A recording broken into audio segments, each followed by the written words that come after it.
ఆత్మహత్య అనేది మహాపాపం అండి.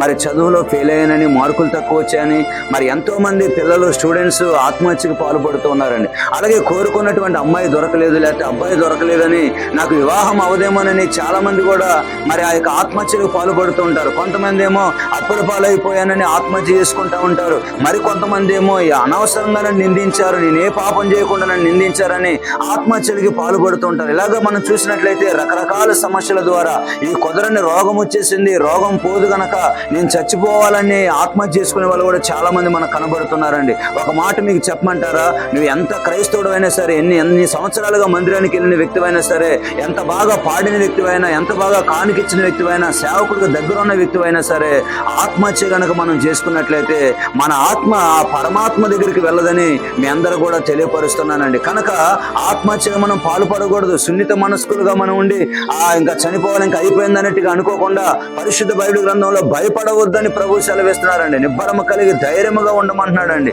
కనుక 366 సార్లు బైబిల్ గ్రంథంలో ఆ మాట రాయబడుతుంది, భయపడవద్దు భయపడవద్దు అనేటువంటి మాట. కనుక ఈ రోజు ఉన్నటువంటి కష్టం రేపు పొద్దున ఉండకపోవచ్చు అండి. ఈ రోజునున్న కన్నీరు మరి అది తొడవబడవచ్చండి. మరి దేవునికి అసాధ్యమైందంటే ఏముందో చెప్పండి. ఉన్నవి లేనట్టుగా, లేనిది ఉన్నట్లుగా ఆయన మార్చడానికి సమర్థుడు. గనక మనం అందరం కూడా ఆశాజీవులుగా ఉండాలి, ఆశావాహులుగా మనం ఉండాలి. ఇదిగో దేవుడు నాకు మంచి రోజులు ఇస్తాడు, నాకు క్షేమకరమైన దినాలు ఇస్తాడని మరి ఆశ కలిగి, దేవుని యందు విశ్వాసం కలిగి మనం ప్రార్థనలో ముందుకు సాగితే మరి తప్పకుండా మనకి మంచి రోజులు అనేవి ఉన్నాయని మీ అందరూ కూడా తెలియపరుస్తున్నాను. కాబట్టి ఎవరు కూడా మరి ఆత్మహత్యలకు పాల్పడకండి. మరి మన ఆత్మని రక్షించేటువంటి ఆ దేవుని వైపు మనం కన్నులెత్తుదాం. తద్వారా దేవుని కృపను మనం పొందుకుందాం.